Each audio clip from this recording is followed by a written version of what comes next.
13 Ibu mertua. Tidak, aku tidak butuh belajar biologi. Aku lebih tertarik dengan kimia dan mempelajari rumus nuklir. Sekuat tenaga Naomi mendorong dada Adrian. Namun pria itu tak bergeser sedikit pun dari posisinya. Tubuh besarnya mengunci Naomi hingga tak memiliki celah untuk lepas. Tapi aku hanya bisa mengajarimu biologi. Karena bahan dan alatnya sudah tersedia di tubuhku. Semakin merah saja wajah Naomi karena ucapan frontal suaminya itu. Menjauh dariku, apa Anda tidak tahu kalau memaksa seseorang itu tindakan melanggar hukum?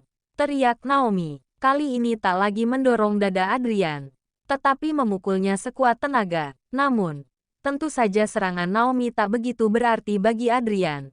Kamu merasa dipaksa? Tanya Adrian diikuti anggukan cepat oleh Naomi. Tiba-tiba raut wajah Adrian berubah. Ia menggeser tubuhnya dan melepas Naomi. Kemudian berbaring membelakanginya. Baiklah. Kalau begitu besok aku akan mengembalikanmu pada Madame Leova. Dengan begitu kamu tidak akan dipaksa lagi olehku.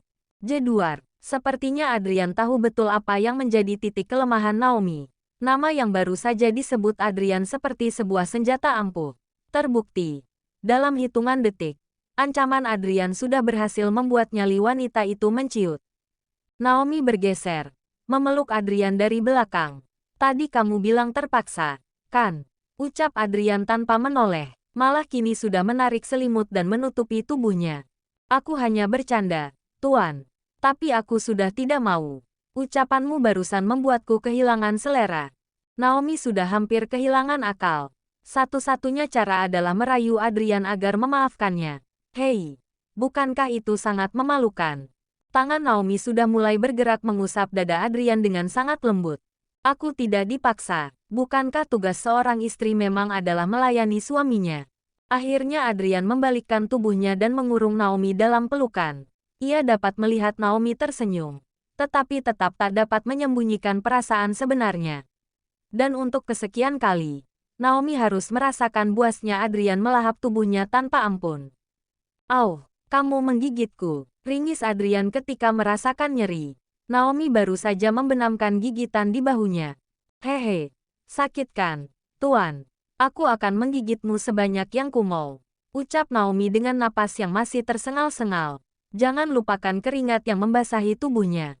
Kamu berani melakukannya. Naomi tertawa kecil. Anda tidak akan meminta Nona Rahel datang dan memotong gigiku, kan? Adrian terdiam memandangi Naomi. Dalam hitungan beberapa detik kemudian, sudah terdengar tawa lepas dari sana. Sekarang tolong lepaskan aku. Izinkan aku ke kamar mandi. Naomi memindahkan tangan Adrian yang masih melingkari tubuhnya. Perlahan Adrian mulai mengendurkan pelukan. Dari bibirnya terukir senyum kala menatap Naomi yang berjalan terseok-seok menuju kamar mandi. Dia benar-benar tidak bermoral. Bukankah kita hanya menikah bohongan? Lalu kenapa terus melakukannya? Gerutu Naomi menatap pantulan dirinya di kamar mandi. Sampai kapan aku harus hidup seperti ini dan menjadi budak Naf Asteris Sunya? Naomi bersandar di dinding kamar mandi. Ia merasa hidupnya sangat menyedihkan. Sementara di kamar, Adrian meraih ponsel milik Naomi yang ia letakkan di atas nakas. Memeriksa galeri foto dan juga sosial media. Tidak ada yang mencurigakan, hanya ada beberapa foto selfie baru. Naomi juga belum menggunakan sosial media di ponsel tersebut. Dia pasti kesal melihat nama yang kusimpan di sini. Adrian terkekeh. Saat membuka daftar kontak, ia terpaku membaca satu nama yang disematkan Naomi untuknya. Rupanya nama, My Sexy Husband, sudah diganti. Savage Husband, gumam Adrian menipiskan bibirnya. Naomi Claire. Naomi yang sedang melamun terlonjak mendengar panggilan yang berasal dari luar. Kenapa dia berteriak? Bukannya aku sudah melayaninya dengan baik. Seharusnya dia senang dan tidur nyenyak, kan? Naomi membenarkan jubah mandi yang membalut tubuhnya, lalu beranjak dari kamar mandi. Melihat Adrian menggenggam ponselnya, ia sudah menebak bahwa pria itu baru saja memeriksanya. Apa ini? Adrian memperlihatkan layar ponsel di mana tertera nama kontak, Savage Husband. Adrian yang masih melayangkan tatapan menuntut membuat Naomi meraba tengkuknya. Bola matanya memutar seperti sedang mencari sebuah alasan. Apa Anda tidak sadar kalau memeriksa barang pribadi orang lain itu tidak sopan? Gelak tawa pasti sudah menyembur dari mulut Adrian jika saja tidak dalam posisi sedang menuntut jawaban dari istrinya.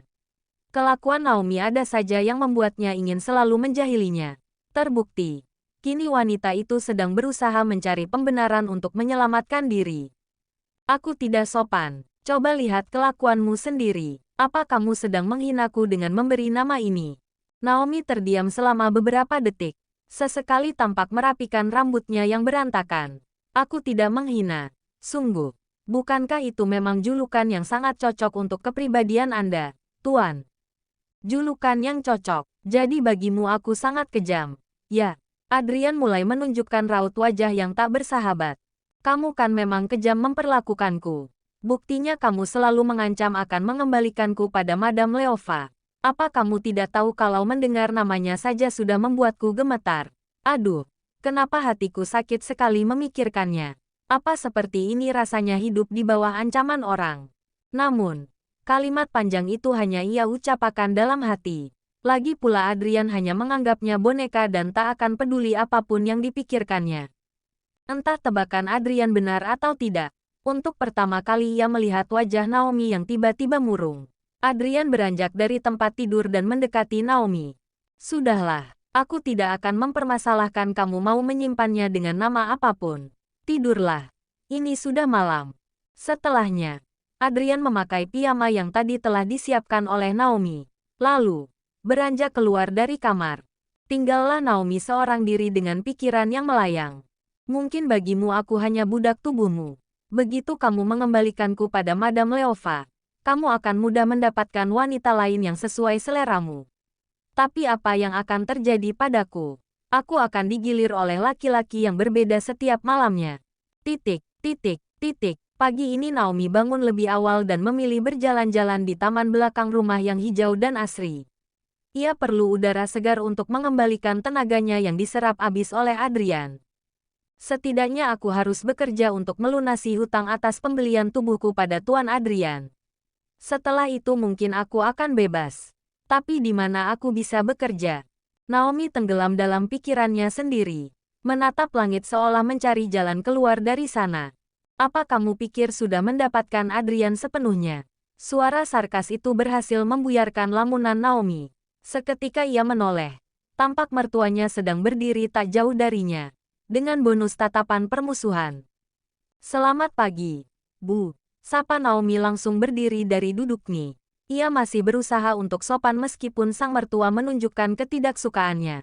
Tidak usah bertingkah seperti kamu benar-benar menantu yang diterima di rumah ini. Asal tahu saja, aku tidak akan pernah bisa menerimamu menjadi bagian dari keluarga Marx. Naomi menerbitkan senyum tipis. Ibu mertua punya masalah hidup apa? Apa ibu kurang bahagia? Kamu berani menjawabku? Tanyanya dengan raut muka menahan amarah. Bukan berani tapi sedang bertanya. Ibu bilang aku tidak layak berada di tengah keluarga Marx. Aku sangat sadar, tapi bukan aku yang mau ada di sini. Anak ibulah yang telah membawaku ke dalam hidupnya. Jadi maksudmu Adrian yang menginginkanmu? Begitu. Apa kamu pikir aku akan percaya semudah itu? Suasana semakin memanas. Tangan ibu mertua bahkan sudah terkepal di bawah sana. Tetapi Naomi tak begitu peduli. Kalau tidak percaya kenapa tidak tanyakan pada Tuan Adrian sendiri? Apa ibu pikir aku senang tinggal di sini? Sama sekali tidak. Jawaban yang diberikan Naomi justru semakin melecut amarah ibu mertuanya itu.